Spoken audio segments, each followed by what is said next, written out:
Oiê, Estúdios Brownie no ar, com mais um episódio para vocês. Estamos na nossa temporada feminina e de novo aqui com o nosso patrocinador, a Banlec, uma plataforma incrível para você poder vender fotos. Ontem, inclusive, estava dando uma olhada lá, estava mandando um projeto para uma cliente num álbum privado, então você pode trabalhar com várias formas. Agora você tem como colocar o seu site também lá, colocar o seu domínio. É uma taxa de 9%, ou seja, e você só paga se você vender, né? Então, eles não vão te cobrar nada antes disso. É um lugar muito bacana para você começar a ganhar dinheiro. Então, acessa lá o QR Code da Banlec e faz logo o seu cadastro e vem ganhar dinheiro. Eles têm suporte 24 horas, final de semana. É uma plataforma incrível para você vender. Pode vender foto de esporte, pode vender foto de ensaio, pode, né? Como é que eu vou dizer assim? A criatividade é sua, né? É aberto para qualquer tipo de mercado. Se você for olhar lá na plataforma, eles têm mais fotos de esporte, mas eles estão procurando outras áreas, outras categorias também. Então, dá uma olhada na Banlec, se você ainda não conhece. Acho difícil de não conhecer. É uma plataforma que já está no mercado aí há bastante tempo e que vem trazendo muitos ganhos para os fotógrafos. E, com certeza, eu tenho certeza que você vai conseguir ganhar dinheiro por lá.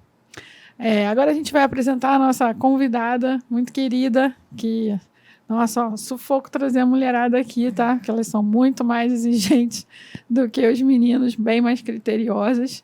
Mas eu consegui trazer a Monara Barreto, que é uma fotógrafa do Rio, que estudou na Escola de Fotógrafos Populares da Maré, e tem uma carreira incrível e um diferencial que a gente vai falar aqui hoje. Então, Monara, obrigada por aceitar nosso convite de participar do Estúdios Brownie e conversar com a gente um pouquinho sobre fotografia. Eu que agradeço pelo convite. Para mim é uma novidade participar de um podcast. Nunca participei da minha vida, é a primeira vez. E fico muito feliz de poder compartilhar um pouquinho da minha experiência, da minha história, para a galera da fotografia que está começando, que já está na carreira há um tempo. Então, assim, fiquei contente com o convite, me senti importante. Mas você pô. Inclusive, eu acho que o Dante vai ficar super orgulhoso. Ah, vai! Meu padrinho, Dante. Isso aí, que é super querido, que fechou a nossa primeira temporada aqui e deu uma aula, né? Um mestre da fotografia. Com certeza. Não, fiquei muito contente mesmo, fiquei ansiosa, na expectativa. E é isso, assim, como você falou das mulheres. Alô, mulherada, cadê as mulheres fotógrafas para poder participar? Isso aí. Né? Inclusive, se você está assistindo um episódio aqui, é do Rio de Janeiro, porque a gente ainda tem essa limitação ainda, mas chegaremos num patamar que vamos conseguir trazer a gente de fora. Mas se você é do Rio de Janeiro, quer indicar uma fotógrafa para vir aqui, dar uma entrevista, falar sobre assunto diverso, né? Falar sobre fotografia, coloca aqui nos comentários, né? Com Indica certeza. que a gente vai atrás e a gente chama. Inclusive, Baltar vai ficar morrendo de ciúme, porque você veio antes dele, né? Mas ele é cheio de agenda, não adianta. Não é? Menino famoso. Não tem como. Depois não reclamem. Monara, conta pra gente como é que você chegou na fotografia. Você já fotografava antes da escola de fotógrafos? Eu já fotografo há 14 anos. Hoje, não tanto, mas já tive mais frequência no início, assim, da fotografia. E eu comecei a fotografar com um projeto que teve pelo Observatório de Favelas, que era para documentar as obras do PAC. Eu nasci e criada no Alemão. Eu comecei esse curso com 18 anos, né? Assim que saí do vestibular, pré-vestibular, não tinha conseguido passar em nenhuma universidade e vi um curso um dia subindo para minha casa, lá no Alemão, de fotografia. Eu fui me inscrever, né, por esse curso, então tinha oficinas de fotografia e de grafite que iriam durar 6 meses durante o processo das obras do PAC. O processo de remoção das casas, fazer essa memória local. Para a construção do... Como é que é o nome? Do teleférico. Do teleférico. Exatamente. Isso foi em 2019, que foi bem no início, assim, do projeto. Esse curso, ele veio como um curso para mim de férias, assim, né? Porque era no período de novembro. Então, eu fiquei pensando em fazer de novembro a abril esse curso, e como um pretexto para as férias mesmo, sabe? E assim, seguiu até hoje, né, na minha vida. Eram só 5 meses e virou 14 anos, 13 anos aí. Então, esse curso, ele tinha essa proposta de documentar as obras. E eu me inscrevi, eu achei que tivesse... Sempre gostei muito de fotografias, minhas referências é na minha família, assim. Eu tenho 2 tios que trabalhavam em estúdio fotográfico de revelação. Laboratório, na verdade. E então eu sempre tive essa referência fotográfica da minha família. Minha mãe sempre foi uma pessoa que, apesar das dificuldades, a gente tinha uma câmerazinha com filmes de 12 poses, né, que chamavam antes. Então, minha mãe sempre registrava tudo. Eu tenho muitas fotos mesmo de infância. E isso é muito bacana, sabe? Então, a minha família tem por parte de mãe, tem essa pegada da documentação. Então, sempre fui muito nessa de ir na casa das minhas tias, olhar álbum de fotografia, ver as festas, ver os momentos, assim, que elas registravam. Então, eu vim nessa base fotográfica, mas um pouco distante, sempre pensando nessa questão de fotografar para um dia eu ter acesso a isso, oferecer isso para os meus filhos, ou para algumas outras pessoas, meus amigos, por exemplo, que estiverem no meu ciclo. Então, sempre tive essa referência, e eu gostava de fotografia nessa forma, nessa pegada mais pessoal. Então, eu comecei a fotografar com câmera digital, Cybershot, mas era momentos da minha vida que eu tinha esse interesse de futuramente. Eu sempre tive esse interesse de fotografar, porque lá na frente a gente ia querer ver isso em algum momento. E num momento da minha vida na escola, eu conheci uma amiga, Mariana Fernandes, que ela gostava muito de fotografia também, e ela casou junto comigo nesse sentido de vamos fotografar, caramba, quando a gente tiver 25 anos, 20 anos, ver essas fotos, imagina, vamos... Então eu saía assim, ia para uma saída na balada, fazia foto. Eu era a pessoa que levava a câmera. Então todos esses registros eu sempre chegava, fotografava, armazenava aquilo em CD, depois que chegou na época do computador, né? Armazenava esse CD, botava todas as legendas bonitinhas, tipo, saída tal, aniversário 2019, nananana. Você sempre foi muito organizada. Sempre fui, sempre tive esse... Agora faz todo sentido, né? Desde quando que começou tudo isso. Mas no início eu só fazia, mas pensando sempre nesse acesso. Então, essa era a minha relação. Quando eu busquei o curso, foi nesse interesse de férias mesmo, de saber como é que é o curso de fotografia. Então, eu tive aulas com esse intuito, né? Eram 6 meses o projeto. Você já tinha câmera? Não tinha. E eles ofereciam as câmeras. Ah, legal. Né? Então, eram 2 professores e um monitor, que era o Maicon Brum, lá do Alemão, o Sadrak Santos, fotógrafo antiguíssimo, também formado pela escola, os 2, e o Dani Borges, que também ele deu aula na escola. Então, assim, eu comecei a fotografar, explorar lugares lá na minha área que eu nem conhecia, assim, comecei a ir para espaços que eu não acessava. Porque o alemão é enorme, O alemão é enorme, assim. Então, e nesse processo, paralelo a isso, a minha casa, ela foi uma das removidas para a construção do teleférico. Então, sabia. as histórias já começam a se cruzar aí, né? Então, assim, eu fui nesse intuito de aprender, e estava curtindo, parecia meio impossível quando eu comecei a fotografar. Falei, gente, eu nunca vou aprender a fazer isso, porque tem que calcular, fotometrar, sabe? Não fazia muito sentido, ISO e tal, não sei o quê. Teve um dia que eu estava deitada, eu me lembro até hoje, e eu entendi como fazer uma foto com... Eu fiz associação com o nosso olho, né? Eu falei, claro, de noite a gente, né, fica maior a pupila, e de dia diminui por causa da luz, isso aqui. E eu falei, meu Deus, entendi. Depois, assim, sei lá, de um mês e meio, sabe? Já assim, pensando, cara, eu não vou entender isso nunca. Não vou entender, mas deu tudo certo. Então, a gente começou a fazer essa documentação, e isso ia ser um catálogo. A gente teve a formatura no Parque Lage, foi tudo... né, de lei de incentivo à cultura, e E aí, como é que surgiu o convite para fazer a escola de fotógrafos Então, populares? foi nesse processo. Quando encerrou, eu tomei gosto pela fotografia. Eu falei, caramba, eu não quero acabar aqui, né? Então, em março de 2019, eu acho, abriu o processo seletivo. E o Dani, que era um professor que dava aula pra gente lá no Alemão. E dessa turma também, lá do Alemão, saiu o Brunitan, né? Ele... Ficou eu e ele os únicos que prosseguem até hoje na fotografia. Uhum. E isso é muito bacana de compartilhar, sabe? Sim. Porque saíram pessoas especiais, assim, até mesmo para aquele local, assim. E aí surgiu esse convite, eu falei, pô, será que eu vou? Será que não? E aí eu fiquei pensando assim, eu falei, cara, eu vou dar uma engatilhada nisso e vou seguir. E aí, durante esse processo do pré-vestibular, da espera dos resultados da faculdade, eu não tinha passado em nada. E eu falei assim, cara, vou fazer fotografia, então. Vou dar seguimento nesse curso, que eram 10 meses, eu acho. Então, era um curso longo, extenso. E eu fui meio assim, tipo, desanimada, porque eu não tinha passado para a faculdade e tudo mais. E aí comecei a fazer as aulas. Então, teve um grande interesse, assim, de dar continuidade.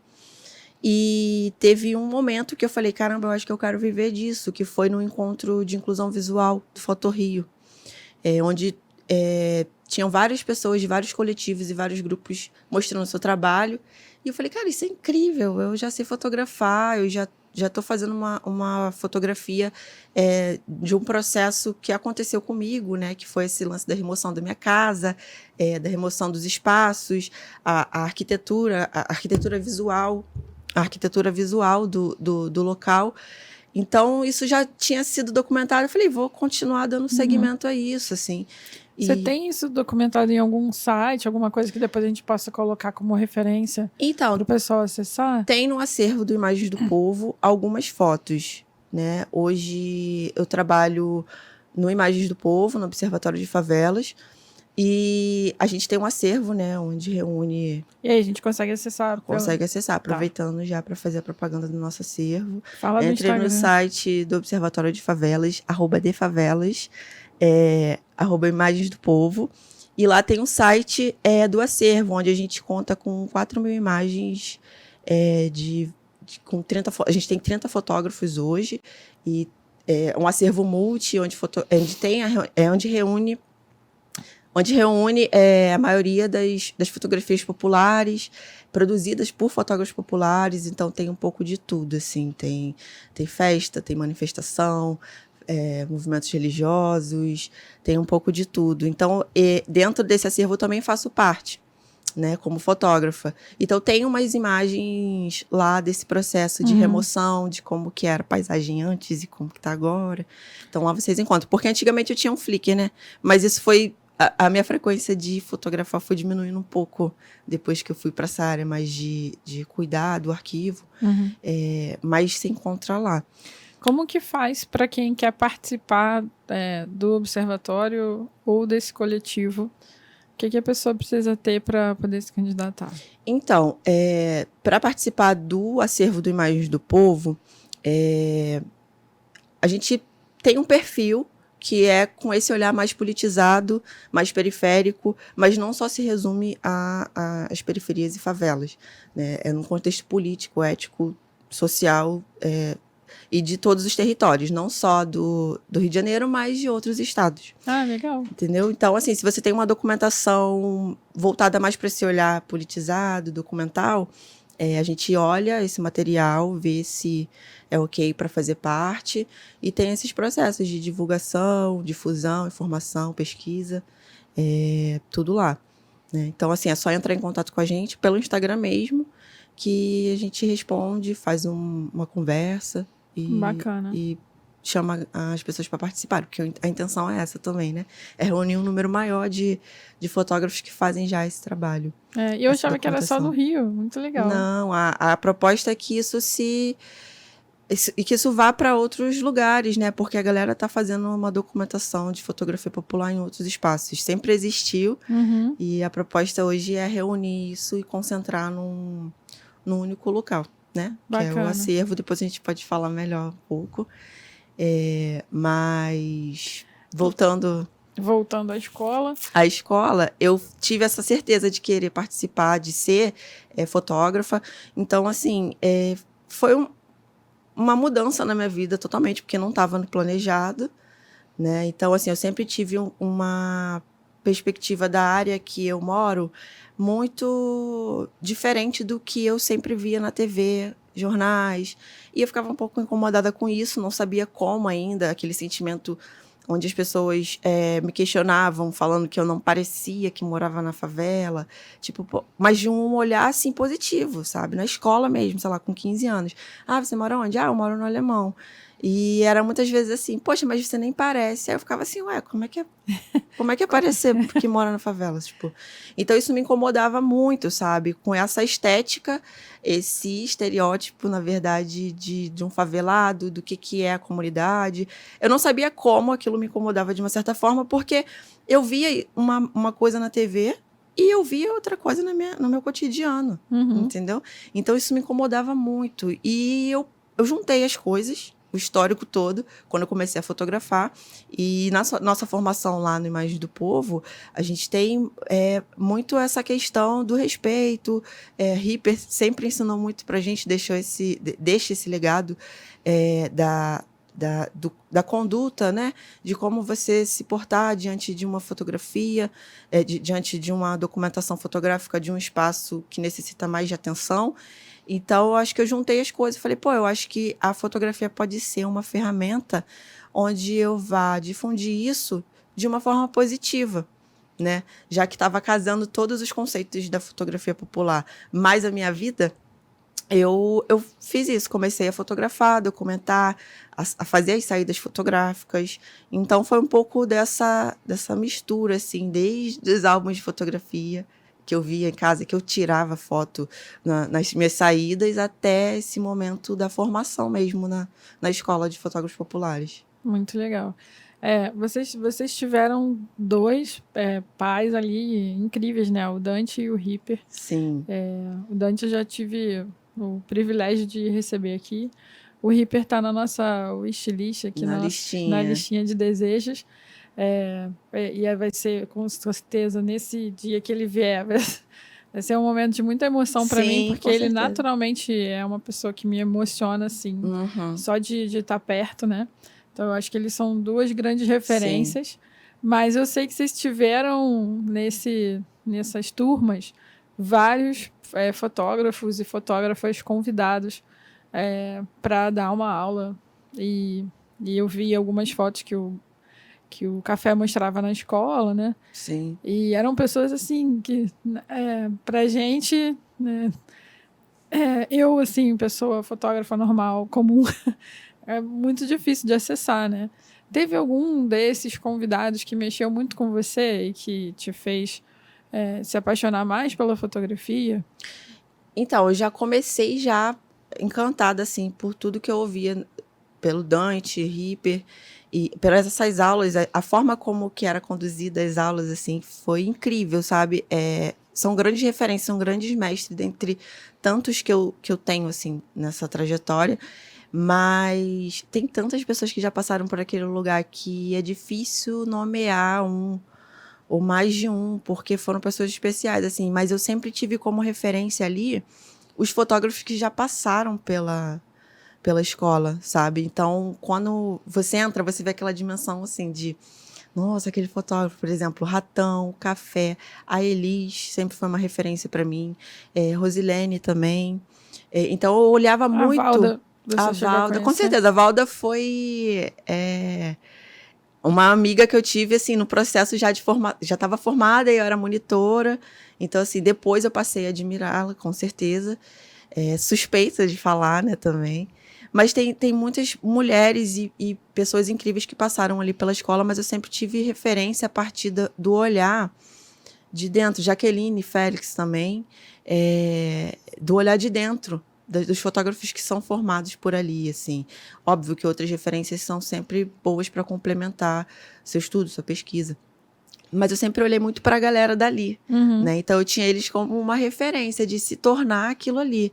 E eu falo, recente, eu falei até com a Adriana, eu falei, engraçado, que a primeira vez que você apareceu na aula lá da escola, né, que o pessoal apresentou, eu tava assim, meu Deus, esse fotógrafo fotografa muito bem, ele tá aqui. Então, a gente endeusa, assim, algumas pessoas, né, tem essa referência, e todos eles, assim, que já passaram, têm um trabalho muito especial que me fez, acho que, acreditar e chegar nas documentações e na fotografia, na forma como... E até mesmo companheiros de turma, sabe? Tem aquele incentivo, aquela proposta de ir fotografando sempre mais, e você se espelha no trabalho de um, do outro. Então, assim, eu sempre olhei mais para o trabalho, óbvio, para as outras pessoas, mas para dentro, assim, eram minhas primeiras referências, e mais próximas, né? Que depois você vê, eu vi que eram pessoas simples, assim, que eu poderia trocar uma ideia, era acessível. Então, e todo mundo se torna uma família ali. Então, a minha base de referência fotográfica foram os próprios alunos e fotógrafos formados das escolas anteriores, né? Porque era muito passado o trabalho deles também pra gente, né? É como se fosse um exercício do olhar também, do que era proposto em sala de aula. Isso é muito legal, porque eu acho que combina até com a proposta do Reaper, né? De formar fotógrafos da sua região, né? Que sejam dali, para trazer um olhar de dentro, né? E aí você fala que as suas referências são de dentro também. É muito bacana isso, né? Que você não... É óbvio que vocês estudaram outros personagens, outros fotógrafos, mas a referência de vocês é interna. Isso é muito bacana. Sim, assim. sim. E foi ótimo, porque na época existia essas referências de exposições que tinham acontecido. Então, tem 2 exposições muito famosas do Imagem do Povo, que é o Olhar Cúmplice e Esporte na Favela. E eu via muito essas fotografias, sabe? Então, tinha todas essas estrelinhas aí de créditos. Valdean também é uma pessoa que é minha referência, tanto na parte de arquivo quanto fotográfica. Então tem esse combo aí, esse bonde todo formado, e que foi só somando conforme foi rolando as outras formações, né? Até ano passado, por exemplo, que você tem umas pessoas muito queridas que têm um trabalho que você admira bastante. Então, eu vou só somando, só botando no... Muito legal. O Valdean eu não conheço ainda. Eu conheci o Léo Lima recentemente, na inauguração, no lançamento da revista. Sim. Né? O Léo, ele foi da minha turma. É? Léo Lima. Ele é um querido, né? Ele a gente era super parceiro, assim. A gente na verdade. Mas na turma, assim, o processo de formação da gente foi eu, Paulo Barros e... Ah, o Paulo eu conheci. Então, eu, Paulo Barros e Léo Lima. O trio.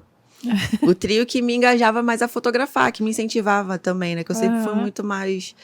um pouco distante, então, às vezes a gente combinava saídas fotográficas. Sei lá, vamos subir o morro, vamos fazer alguma coisa, vamos sair. Então, era um pouco incentivadores, assim. Muito E legal. você nunca ia só para fotografar, né? Muitas vezes, o fotógrafo, ele não sai só para fazer o registro e acabou. Quantas saídas eu já não fiz no Alemão com essa galera, que às vezes a gente só ia para conversar e comer na casa dos moradores, porque tinha gente que, nossa, oferecia um café, já era. Já estava já pro almoço, marcando encontros nos próximos dias. Então, a gente fazia esse vínculo dessa forma, né? Que nem sempre também a fotografia, o que importa é o objeto em si, né? O que é o resultado, assim, né? Físico, a fotografia. Mas o que você constrói com a pessoa, né? O que você constrói com a pessoa que você vai fotografar. Aquela harmonia, aquele afeto. Então, tem um pouco disso também. Tem muito disso, na verdade, na fotografia. Verdade. Eu lembrei de uma história com o Baltar, porque, assim, eu não cresci aqui no Rio, né? Eu sou, como eles chamam, fluminense, né? Eu cresci no interior do Rio de Janeiro, numa cidade chamada Miguel Pereira, né? Eu nasci em Nova Iguaçu, mas fui criada em Miguel Pereira. Numa família muito humilde. Minha mãe era doméstica, né? E vendia salgadinho, fazia unha, várias coisas assim para complementar a renda. Mas sempre ouvi isso que você ouvia, né? Que as pessoas falavam, nossa, você não parece que é pobre. né? As pessoas falavam isso pra mim. Que doideira. Porque como ela tem um irmão, então meu irmão, ele era muito atentado, sabe? Ele ficava com a minha avó, minha mãe me carregava com ela, e eu cresci muito nas casas de família junto ali, né? Então, mas as pessoas faziam esses comentários, assim como você. E eu aprendi na fotografia com os meus professores que a gente não poderia ir num lugar que a gente não fosse convidado. Então, Sim. eu só ia nas comunidades se eu tivesse alguém próximo de mim para me levar, assim. Senão eu não ia. E aí eu cheguei em algumas com um amigo que era gringo, que ele não era fotógrafo, mas ele já estava 10 anos aqui no Brasil, então ele conhecia todas. E aí ele me levou no Vidigal, me levou na Rocinha. Mas ele tinha amigos lá dentro, então a gente ia como convidado. E aí, quando eu fui fazer a pós, eu conheci o Baltar. E o Baltar já era uma celebridade lá na pós, sabe? Estrela. Porque ele já tava com aquele prêmio do Conrado Verso e tal. E aí a galera ficava toda assim, né, pra falar com ele. Eu não sabia quem era, então eu já cheguei no primeiro dia conversando com ele, falando, né? Depois é que falaram, nossa, tava falando com o Baltar, eu quem? Né? Eu toda perdida ali. E aí a gente fez amizade, aí ele falou, Aninha, eu vou fotografar no Dona Marta, a Folia de Reis.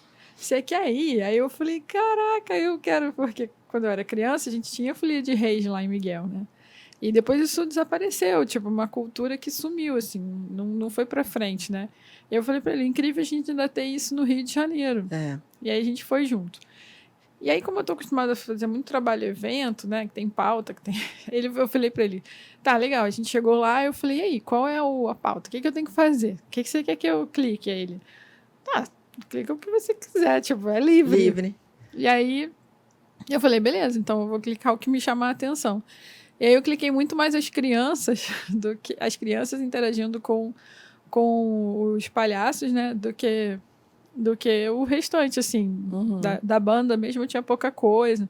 Então eu ia subindo, correndo atrás das crianças para poder fotografar. E aí no final, quando eu entreguei para ele, ele falou, pô, eu vi que você fotografou muito mais as crianças, eu fiz uma seleção. E aí ele falava assim, eu vim para fotografar, mas eu vim para comer também. Ele entrava em todas as casas, porque na Folia de Reis, você vai subindo, né? E depois você, ali no Dona Marta é inclinado, né?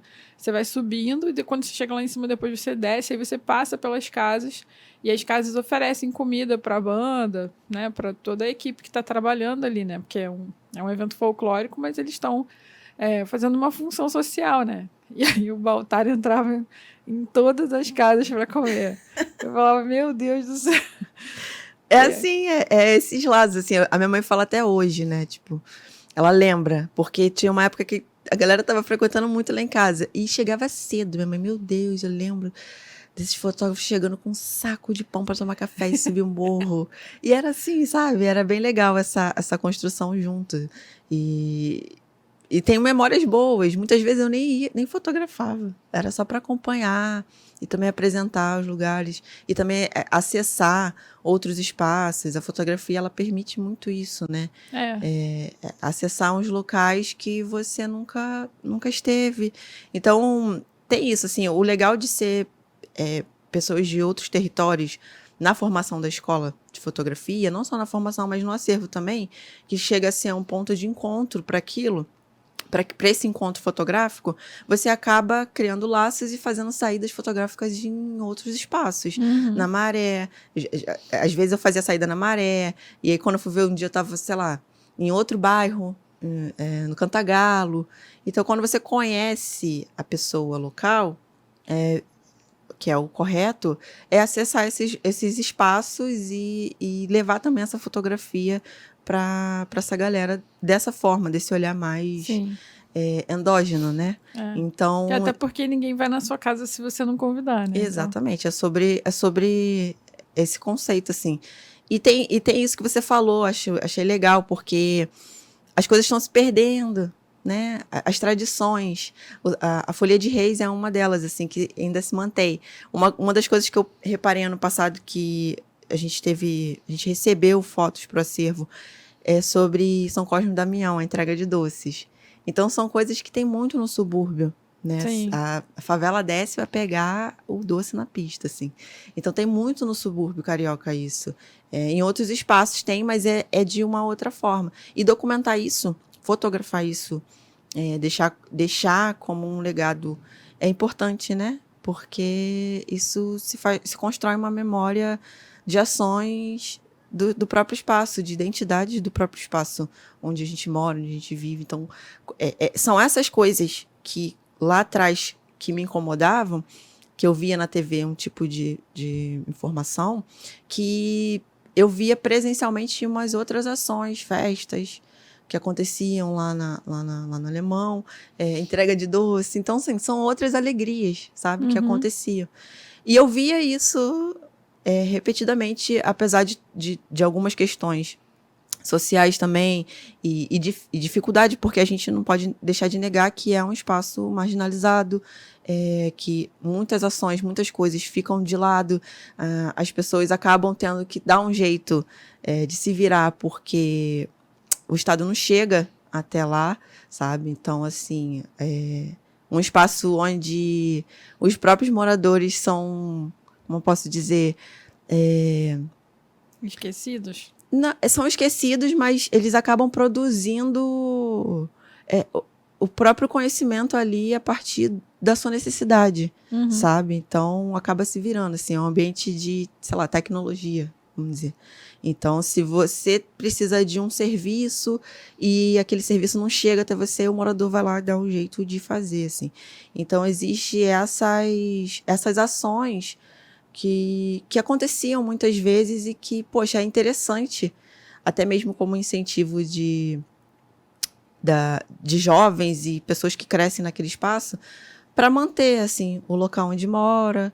Então, é um ambiente que tem os dois lados, sabe? E o que era mostrado era sempre a mesma coisa. E aí, na fotografia, eu tentei... O período que eu fiquei fotografando... E até hoje, eu acho que eu tento fazer isso de uma outra forma, né? Assim, através de um outro conceito.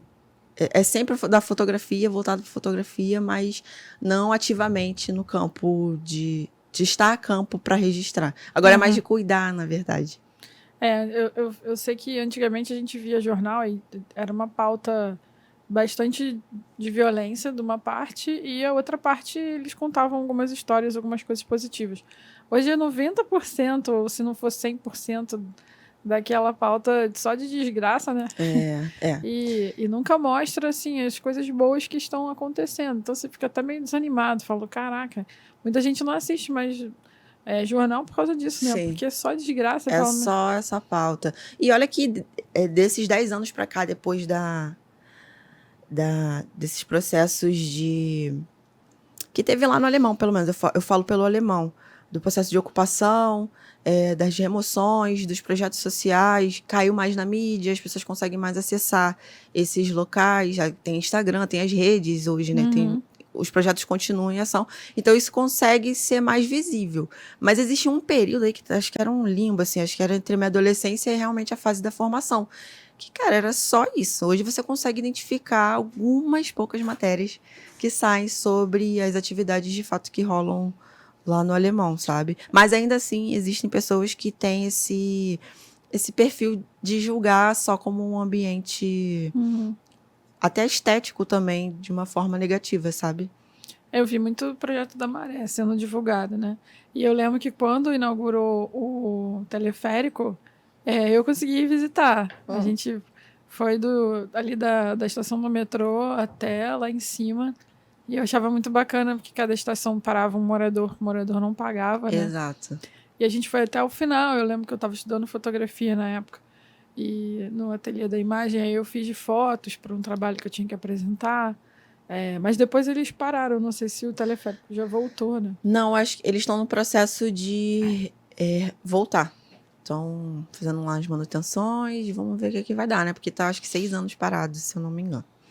Então, ficou um tempo funcionando. Nossa, eu andei muito naquele teleférico, fazendo turismo. Eu levava os amigos para passear. Teve uma fase também incrível. Tem, nossa, é ótimo. E eu já estava acostumada, já. Toda hora eu levava, vamos conhecer o teleférico. E facilitava, assim, para quem mora ali, ficava mais rápido de acessar os lugares? É difícil eu falar, porque a minha casa já tinha sido removida e eu já tinha saído lá do complexo. Você saiu do Alemão. Na verdade, eu só desci o morro. Eu Tá. fui morar ali pelos acessos. Eu moro lá até hoje. E, assim, o que eu vejo é sim, com certeza auxilia algum transporte para as pessoas que moram muito lá em cima, né? Mas sempre houve mototáxi, Kombi, esses outros transportes paralelos que fazem essa função, assim. Uhum.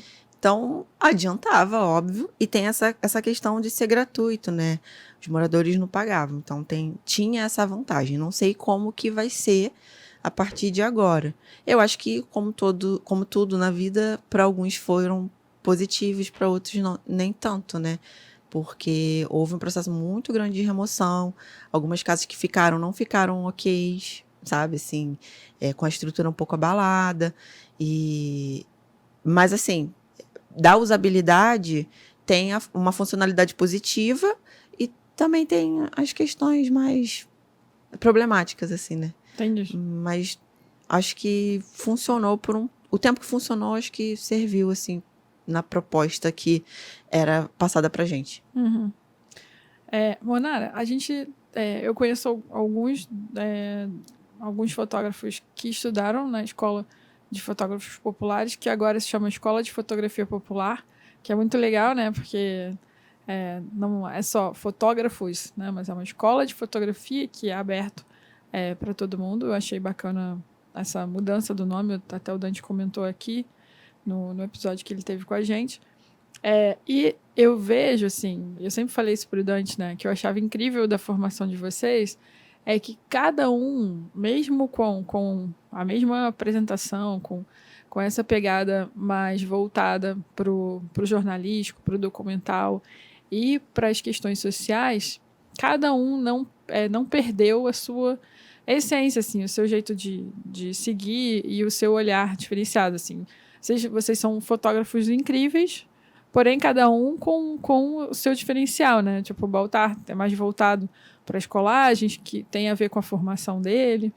O Ratão é um cara muito mais de retrato, com um trabalho mais voltado para cores, né? O AF tem uma questão de documentação com show, com música. E você escolheu uma parte que eu acho muito bacana, que é uma parte de conservação, de organização, que muita gente não tem, né? Uhum. E você me falou que eu fiz uma aula com a Monara, fiz um curso com a Monara, lá no Retratos, e no Espaço da Nana. E aí ela contou pra gente lá na aula que ela fez biblioteconomia. Consegui falar, eu achei que eu fosse engasgar com essa palavra. Biblioteconomia e gestão de unidades de informação. Que incrível. E aí, conta pra gente como é que surgiu essa vontade de fazer essa faculdade e como é que você aplica isso hoje na fotografia. Ai, eu amo contar essa história, porque assim como a fotografia surgiu, assim, do nada, né? Eu caminhando lá no Alemão, a biblioteconomia foi um pouco assim, eu fui sendo levada, assim, e quando eu fui ver eu já estava fazendo o que eu faço hoje. E assim, assim que eu comecei a fotografar, eu participei de um processo seletivo que abriu no Imagens do Povo, em 2010. Já tinha sido formada, eu falei, e aí, agora? O que eu vou fazer? O que eu vou fazer? Fotografia de festa, ensaio, o quê? Como, né? Aquele momento pós-formação que todo mundo passa. Exatamente. E aí abriu essa vaga de indexador de fotografia. A gente teve uma formação a partir da minha turma, mas com um olhar um pouco mais dedicado a essa organização. Porque a gente tinha o Dani Borges, que era um fotógrafo bem organizado e passava como que era a organização dele pra gente, né? E ele era bem criterioso na edição. Isso facilitava muito, né, a forma como a gente armazenava, o que a gente iria armazenar. E teve o Ricardo Funari também, que é uma referência para mim no início dessa parte de arquivamento. Então, ele ensinou a gente a usar, na época, o Bridge, que era o que a gente mais usava para editar, né, e inserir informações dentro desses arquivos, dentro dessas fotos. Então, a gente teve esse módulo na época. E aí abriu essa vaga de indexador. Falei, caramba, não sei indexar. Não sei. Mas eu vou me inscrever, porque a fotografia é aqui no Imagens do Povo. E aí eu ia ficar num período de 5 meses. Sempre essa ideia dos 5 meses, né? Uhum. Aí quando vai ver 10 anos. Então, assim... O que faz um indexador? Essa profissão? Então, indexar é você inserir informações, é um método que a gente usa na biblioteconomia para inserir informações que representem aquela informação.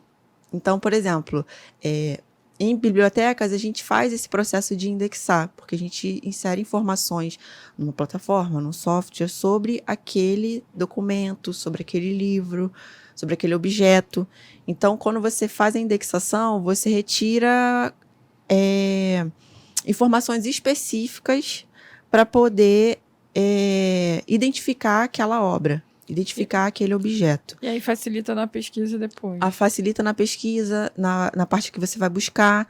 Então, isso te dá um retorno futuramente. Então, indexar é você inserir, basicamente isso, assim.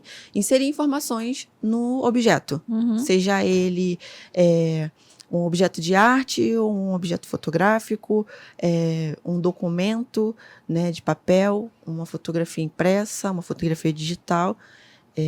Esse conceito ele se aplica em qualquer unidade de informação qualquer objeto informacional. Legal. Então, abriu essa vaga e ia ter uma bibliotecária e eu que ia dar esse suporte, né? Na época, o Valdean, que ficava com essa parte do banco de imagens, estava sendo construído o banco de imagens, né? Então, por isso essas vagas. O Valdean, ele era nessa parte de gestão, de edição, né? Ele recebia o material e a bibliotecária ia fazer essa parte mais técnica e eu dar esse suporte. Um resumo, para não se estender muito, ela saiu e eu acabei ocupando o lugar dela, porque não tinha ninguém, eu já estava já sagaz. A gente teve um treinamento com o Funari, né, do que era importante inserir como palavras-chave, aquele campo de descrição onde todo fotógrafo deveria saber que existe, que é o campo do IPTC, dos metadados que tem no Lightroom. Então, aquilo ali, aquele processo que você faz naquele campo é indexar uma fotografia. Então, informações do tipo data, descrição, palavras-chave, qualquer tipo de informação que você for inserir naquele campo é indexar. Então, ele deu esse treinamento pra gente e eu fiz esse treinamento, comecei a aplicar isso, a trabalhar, e ela teve que sair, eu acabei assumindo, eu e Valdean. Uhum. E aí eu comecei a fazer meu trabalho e tal, e essa minha amiga Mariana Fernandes, de 15 anos, sobre memória, fotografia. E ela falou, amiga, você faz um trabalho de bibliotecário e você sabia disso? Eu falei, não. Assim, sabia que a menina trabalhava comigo. E aí ela uma vez pagou a prova do Enem pra mim. Eu amo contar essa história, porque eu já tava assim, eu não vou fazer vestibular, não vou fazer faculdade, não vou fazer nada. E ela pagou, ela falou, amiga, só faz. E tava fresco ainda, né, os estudos. Eu fiz e tentei o processo já diretamente para biblioteconomia. E eu passei, cara. E aí foi ótimo, porque eu fui sabendo o que eu queria buscar ali. Então era isso, assim, aperfeiçoar todo tipo de informação que eu conseguisse ali naquela universidade era para inserir no banco de imagens, na época, né? E fazer meus trabalhos de pesquisa. Então, na graduação, tinha sempre esse olhar muito mais voltado em bibliotecas. E eu estava lá, a fotógrafa. Sempre fazendo trabalhos de grupo ou trabalho de pesquisa, enfiando a fotografia popular, enfiando a imagem do povo, enfiando o observatório de favelas. Então, assim, eu sempre estava inserindo essas minhas experiências para melhorar a partir do conhecimento que eu estava tendo ali. E deu para aplicar em tudo, porque eu fiz biblioteconomia e gestão de unidade de informação.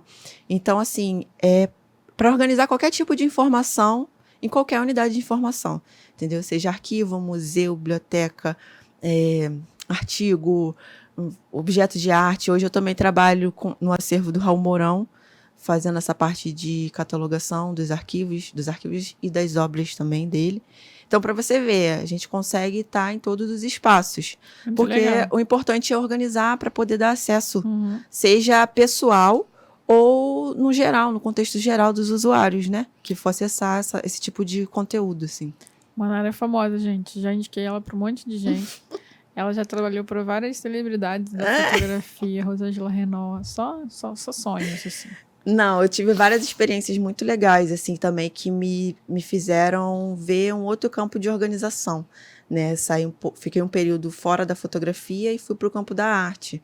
Isso foi incrível, sabe? Você lidar com vários suportes de objetos informacionais sem ser a fotografia em si. Uhum. Mas na graduação foi isso, assim, o meu tema de pesquisa foi sobre a forma como que o fotógrafo, como eu recebia aquele material, porque tem umas questões que é uma problemática desde o início da minha pesquisa, que eu venho recebendo, que eu recebia informações e fotografias que não tinham essas informações inseridas no arquivo, isso gera um problema. Eu comecei a ver isso como uma questão.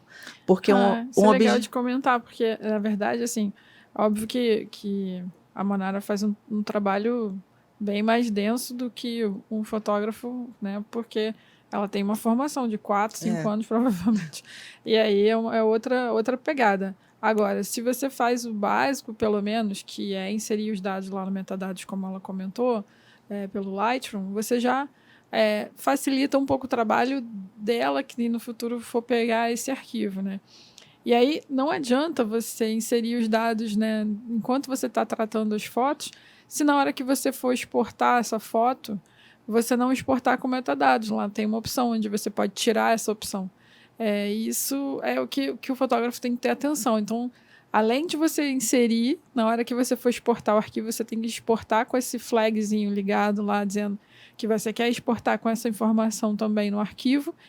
E isso vai te facilitar a vida em várias questões. Por exemplo, se você for fazer um site e você colocar os metadados, isso te ajuda a ser encontrado pelo Google, né? Então, se eu coloco... Sim. Hoje, tem um casal de amigos que eles trabalham em casamento. Então, hoje, se eu coloco no Google fotografia Bosque da Barra, aparece a foto dele na busca Sim. orgânica. Por quê? Porque ele usou corretamente os metadados, né? Então, e os metadados, eles servem também como uma questão, acho que mais também jurídica, se você for precisar como prova de que aquilo é exatamente o seu arquivo, é feito por você. Então, a partir do momento que você pega o arquivo cru e coloca as suas informações, ela tá ali gravada no horário, no dia que você colocou aquilo, e é isso. Então, se alguém for usar a sua imagem de uma forma indevida, tem como, e você quiser judicialmente lidar com isso, você tem como provar que aquilo ali é seu, entendeu? Verdade. Então tem muitas coisas benéficas nesse sentido de inserir informação. E quando eu entrei para a graduação, foi sempre voltado para isso, assim. Comecei a ver essas problemáticas que eram, poxa, o pessoal produz o material, mas não coloca essas informações, ou coloca informações que não tem a ver com a imagem, isso pode dar um ruído futuramente. Eu fiz o meu trabalho de pesquisa voltado para essa observação mais técnica, né? Essa ausência desse tipo de formação. E aí, logo em seguida, eu fiz um mestrado em Ciência da Informação, onde eu olho a fotografia como um documento informacional, né? E o papel desses fotógrafos populares para a construção da memória desses espaços, né? Dos espaços populares. Então, foi uma coisa mais conectada, mais aprofundada também. E isso realmente é um problema, porque é difícil também o fotógrafo, principalmente o fotógrafo popular, ele identificar que o seu material ele tem um valor, assim. A gente se entender como fotógrafo demora um pouco, né? E quando é difícil entender isso, e aí ele só produz, só vou fotografar. Então, quando ele percebe que ele é um fotógrafo e que aquilo ali tem um valor histórico e pessoal também, ele precisa cuidar, né? Eu acho que preservar é quando você quer cuidar daquilo de uma forma que você não quer danificar ou prejudicar, você quer acessar. Então, o conceito mais de preservar é esse, né? E assim, o fotógrafo ele não tem essa dimensão da importância do trabalho. Principalmente o fotógrafo, acho que o fotógrafo popular, que tem essa dificuldade de identificar o valor do seu trabalho, da importância.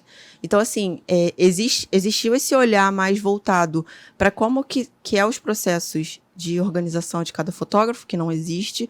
Alguns fotógrafos têm o básico, óbvio, mas isso tem a ver com a raiz da formação. Se você não tem isso na formação, você jamais vai saber que isso é importante para o seu trabalho. Uhum. Então, eu tive a sorte de ter algumas aulas com Funari, assim, que deram esse norte para alguns fotógrafos. Tanto que até mesmo o Bruno Itan, a gente um dia conversando ano passado, ele também teve o mesmo processo de formação comigo e o Dani, né, que ensinou pra gente. E o Dani sempre foi muito organizado, né, de legendas e tudo mais. Aí ele até hoje, eu guardo meu material assim, com a data, ano, tema, tudo explicadinho. Então, é isso. Se você não tem uma formação mais específica, mais técnica sobre também a importância do seu trabalho, a importância de preservar aquela fotografia, vai ficar difícil de você querer fazer algum movimento para guardar isso. Uhum. E aí isso vem historicamente, já de muito tempo, e vem com essa questão da transição do digital, porque eu já cheguei no digital. Então, eu já cheguei, eu não sei, os outros processos são outros processos, né, de analógico, é diferente do digital. Então, eu já cheguei nessa fase do digital e só durante esse tempo que eu trabalho com fotografia, a obsolescência dos suportes, dos softwares, foram da mesma proporção que os avanços tecnológicos, sabe? Sim. Das câmeras. Então, assim, se você não tem isso atualizado de uma forma que te informe que você precisa fazer uma manutenção daquilo, o fotógrafo não vai saber e vai perder o material, como muita gente perde e não sabe como armazenar, não sabe o que fazer. Então, a indexação é o processo inicial, né? Que você já insere essas informações para daqui a um tempo, porque é pensando no futuro, sabe? É isso. É pensando no presente, pensando no futuro. Hoje você, se estiver no seu arquivo, tiver tudo indexado, você consegue buscar pela palavra-chave, isso otimiza seu tempo, né? Isso a pesquisa vem mais refinada, vem mais certo, e isso se aplica em qualquer espaço, sabe? Tanto físico quanto digital. E aí é isso, assim, né? Eu acho que a formação é essencial para isso, e o fotógrafo, ele entender e reconhecer que o seu trabalho tem um valor, e um valor informacional que precisa ser preservado, sabe? Inserir informações, inserir a história daqueles arquivos, daquela fotografia naquele arquivo, vai ajudar futuramente. E muitas fotos de hoje, a gente vê, assim, algumas coleções, por exemplo, que não tem muitas informações, às vezes sem título. Entendeu? Por quê? Obviamente não tinha, né, analisando esse contexto, esse panorama, não tinha ninguém preocupado com essa questão. Então, já que já está surgindo essa movimentação, essa transição, por que não a gente já começar a inserir isso na nossa rotina? O fotógrafo, ele precisa entender que inserir informações no próprio arquivo faz parte também do processo de fotografar, sabe? Você já começa... Quando você já dá o primeiro clique, você também já trabalha com essa questão da edição, né? Do descarte, do que a gente vai manter, o que é lixo digital, o que a gente vai deixar, o que é importante. Porque armazenar muita coisa, às vezes, não vai ser útil, sabe? Isso só enche, e aí isso perde, se corrompe, arquivo se corrompe. Então, tem todo um embasamento, assim, que todo fotógrafo precisa ter uma noção do que está fazendo, do que está produzindo, para na frente a gente não ver uma informação importante e sem título, por exemplo, né? E lá no Imagens do Povo, o acervo, ele tem esse caráter, né? Agora, nessa volta, é legal porque eu consegui colocar em prática a minha pesquisa do mestrado. É legal isso, porque você sai do papel e vai para a prática, né? Sim. Então, é um acervo onde você tem a pesquisa, tem essa parte da preservação e difusão. Então, isso contempla não só os fotógrafos, mas os usuários externos que querem fazer alguma consulta para o acervo. E eu acho que nada melhor do que o próprio fotógrafo para fazer a sua própria legenda. Porque é ele que vai contar a sua própria história, a sua própria experiência, entendeu? Não vai ser feito por outra pessoa. E a proposta do acervo é essa, assim, é concentrar num lugar onde existe essa formação da fotografia e onde pessoas que fazem o próprio registro têm essas informações na íntegra, sabe? Sem ser de uma forma que alguém chegue e conte a nossa história. Chega disso, né? Porque muita gente fez esse papel por muitos anos, de contar a partir do olhar externo. Então, a gente precisa começar a olhar para isso. Então, se eu estava naquele dia, naquela saída da Folia de Reis, é você que precisa contar quem são aquelas pessoas, qual o nome dela, às vezes é uma pessoa muito importante, sabe? Que estava no momento. Então, é interessante você mesmo fazer aquilo. Não adianta eu fazer aquilo por você. Então, tem esse caráter mais histórico, de memória e de conter informação no arquivo para as pessoas poderem... É legal quando você vê uma foto e você vê a informação daquela foto. Sim. Entendeu? Porque às vezes a gente não tem noção e a gente faz uma leitura até diferente do que realmente o fotógrafo estava pensando naquele momento, né? Lá na Pós a gente fez um trabalho que era baseado num livro e falava que você... o olhar do espectador e o olhar do fotógrafo. E aí a gente fez uma exposição em Paraty, e aí era legal que a gente tinha a foto num lado, e do lado de trás tinha a explicação do que era aquela foto, né? E depois a gente colocou umas outras fotos avulsas, onde tinha um quadro branco, e aí a pessoa podia escrever o que ela tava, qual era a percepção dela em relação àquela foto. E embaixo tinha o que o fotógrafo pensou. Então, eram sempre leituras muito ricas e muito distintas, né? Do que cada imagem representava para cada um. E tinha uma coisa engraçada, que eu tinha uma brincadeira com o Luiz, da gente buscar referências, né? Então, às vezes, ele me mandava uma foto, falava, essa foto te lembra o quê? Aí, eu ia e catava na internet a referência que me lembrava aquela imagem, né? E aí, nessa brincadeira, a gente fazia tanto isso que a gente ficava o tempo todo pensando nisso. E aí, o Café, uma vez, apresentou uma aula, e todas as aberturas de aula ele falava do Reaper, falava do projeto, e mostrava umas referências. E tinha uma foto sua. Às vezes eu sou fotógrafa também. Aí eu olhei a foto e falei, gente, essa foto me lembra muito uma foto do Cartier-Bresson. E como eu fazia essas brincadeiras de referência, eu falei, eu vou pedir pro Café para pegar a foto para fazer o link, né, das referências. Eu tava fazendo Qual era a foto? Era uma foto que a criança estava segurando uma garrafa de água aqui, e aí tinha umas crianças no fundo. Foi a releitura. Ele falou para você? Não, eu lembro que na época eu perguntei para ele falou, Aninha, eu acho que isso é um trabalho que a Monara fez e que fazia essa questão de releitura ou reprodução, tinha umas brincadeiras assim. E aí eu falei, pô, me passa o contato dela que eu vou perguntar, porque como é que eu vou colocar o material na aula sem explicar da onde veio a referência, né?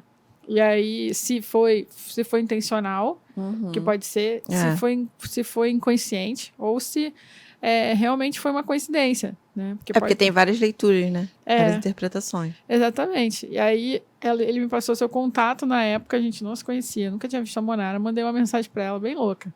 E aí eu falei, olha, eu trabalho com café, não sei o que, expliquei a história toda. E aí você me respondeu, falou, não, isso foi um trabalho de releitura, a gente estava trabalhando sobre fotos do Cartier-Bresson. Eu tenho essa referência, vou botar um link aqui depois na descrição desse vídeo, para vocês acessarem e darem uma olhada sobre isso, que é também uma matéria que eu quero passar aqui. Então, assim, foi uma referência dela e foi consciente, mas poderia ter sido inconsciente, como Sim. Tem também uma referência do Reaper, de uma foto lindíssima que ele fez, e que eu achei que estava ligado com uma fotógrafa, que era a Francesca Woodman, só que a Francesca tinha um trabalho mais de autorretrato, muito depressivo, que não tem nada a ver com a pegada do Reaper, e eu achei estranho, eu falei, nossa, porque parecia muito.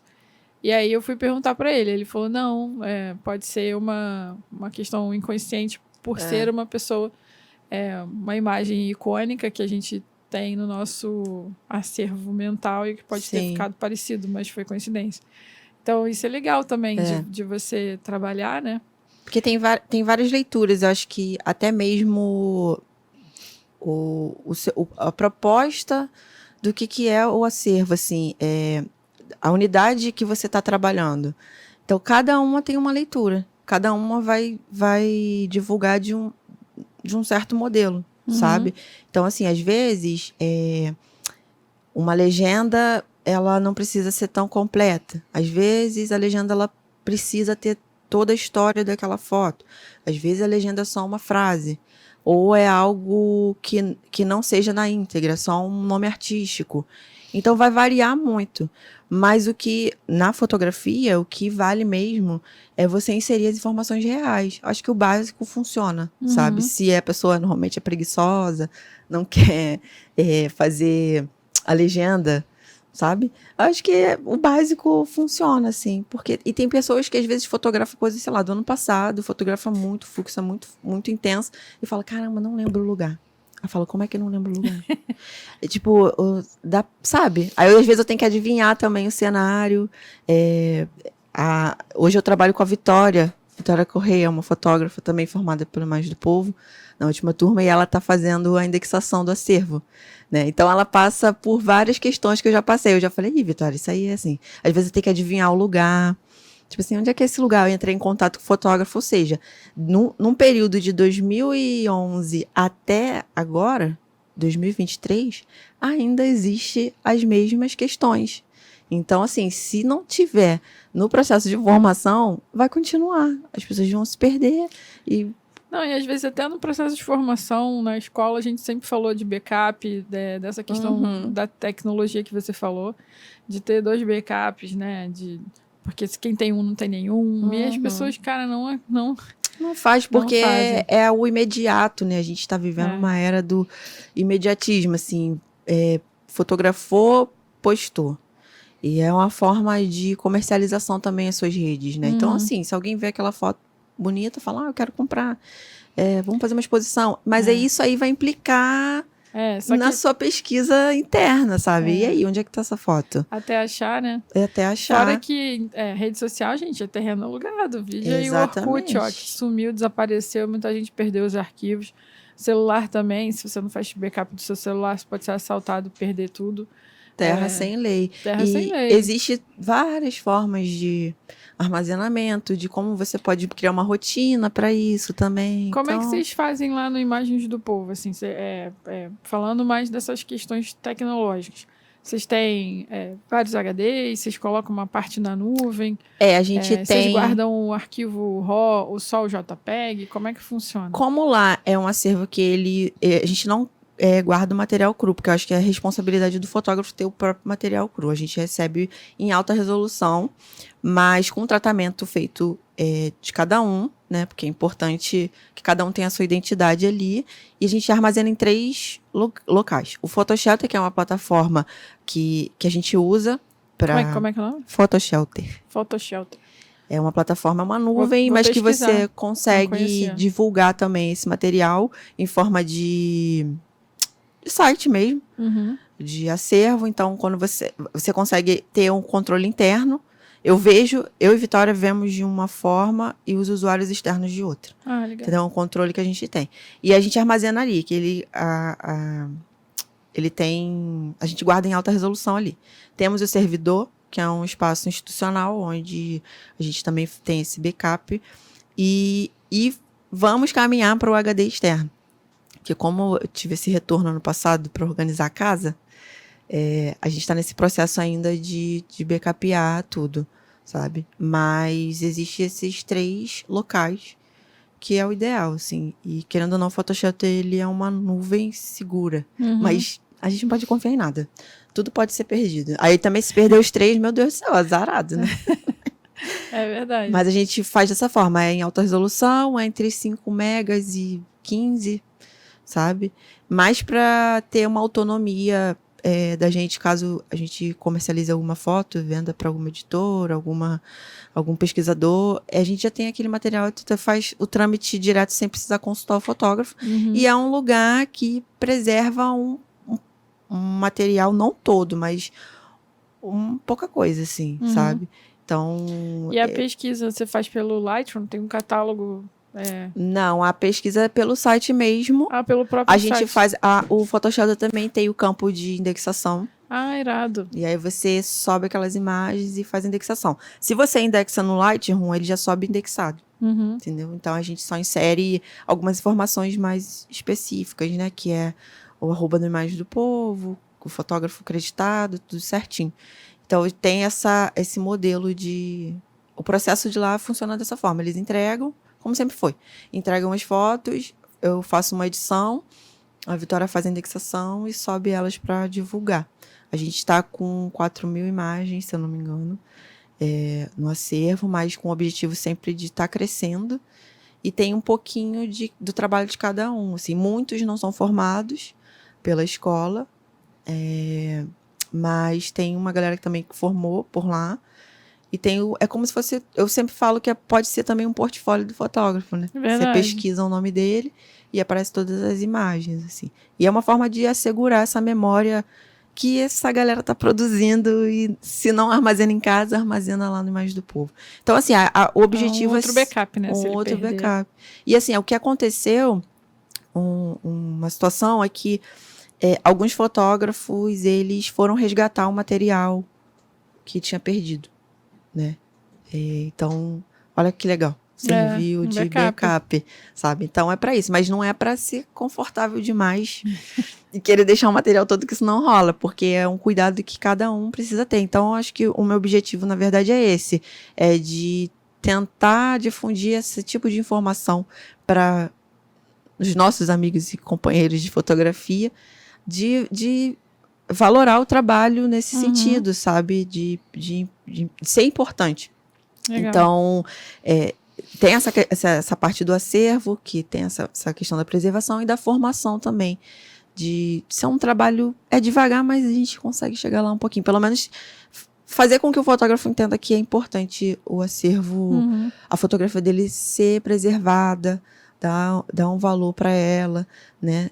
E aí, com questões mais de métodos e fluxos de trabalho, aí já é outra coisa que a gente vai tentando inserir.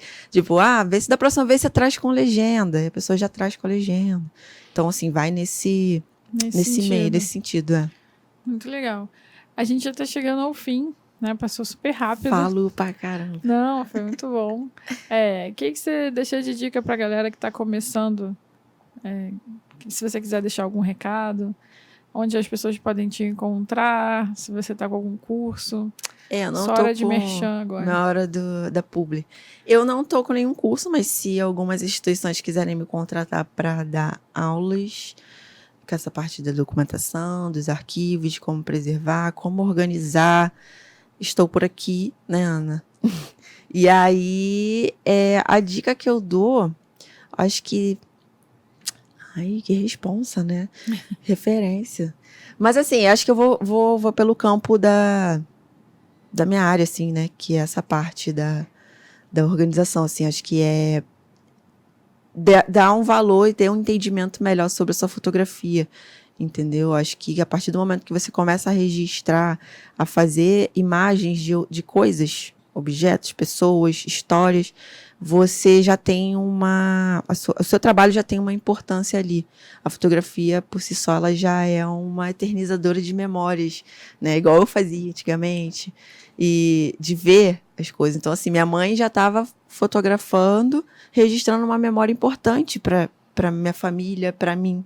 Então, a partir do momento que você faz essa fotografia, que você começa a trabalhar com fotografia, o que for, se for ensaio fotográfico, se for gestante, se for festa infantil, você vai estar documentando a história e a memória daquela pessoa, daquele espaço. Então, assim, valorize sua foto, é importante o que você está fazendo, dê uma atenção maior, um cuidado maior para aquele arquivo, para o que você faz. Então, é isso, assim. Eu esqueci de contar também que nesse processo de documentação, de fotografia, eu faço festas também, né? E o que eu mais acho interessante nesse processo é que eu acompanho alguns aniversariantes. Eu tenho vários dentre eles. Um que eu fotografei no batizado e hoje está com 14 anos. Assim. Caramba. Todo ano eu estou lá fotografando o aniversário dele. E assim vai para outros... Fotógrafa da família. Né? Entendeu? Então isso sempre existiu, sabe? A memória sempre existiu em todas as documentações, todas as fotografias, os temas que você for pautar. Então, assim, é mais olhar com mais atenção e dar um valor, né, para aquilo, porque é importante para o momento e futuramente também, assim, o acesso àquela imagem vai ser de importância para você de alguma forma, assim, não só para você, para outras pessoas. Então, independente da temática, é olhar mais para esse cuidado, assim, com o que você reproduz, com o que você produz. Muito legal. Adorei. Eu também Manara, amei. Obrigada demais, assim, por aceitar o convite. Galera, eu que agradeço. Tem meu Instagram, que é @manarafoto, e tem o pessoal também que é @manara Barreto. Show. Tem site? Não tem um site. Mas Ela me vai. manda uma mensagem lá que eu dou uma luz. Sou super acessível, gente. É verdade. Sou super Aí acessível. você vê que ela nem me conhecia, já me respondeu. Me deu várias dicas. Não, acho importante poder compartilhar informações e o conhecimento é para isso, assim, né? A gente aprende para poder difundir, para poder divulgar isso e para poder fazer isso com outras pessoas e outras pessoas irem fazendo a gente criar uma rede super forte em algum momento, isso trazer resultados, né? E já traz, assim, de certa forma. Já Isso trouxe. aí. Isso aí. Muito bom. Galera, vocês viram, né? Monara tem muito conteúdo, é um assunto super importante, documentar e registrar tudo que você faz, fazer backup, né? Fazer todo esse controle. É importante, se você está começando agora, você pode não perceber ainda a importância que isso tem. Mais para frente você vai sentir essa necessidade. Então já segue as dicas da Monara, já segue ela na rede social e vai acompanhando, porque isso é importante para o seu fluxo se você quiser continuar na fotografia, né? Queria agradecer aqui o nosso patrocinador, a Banlec, uma plataforma incrível que vai te ajudar a vender fotos. Você pode ter o seu site lá também. Eles têm suporte 24 horas, é uma taxa de 9%, super acessível. O Jonatas que é o fundador da Banlec, é um cara que investe na fotografia, não é à toa que ele patrocina esse podcast daqui.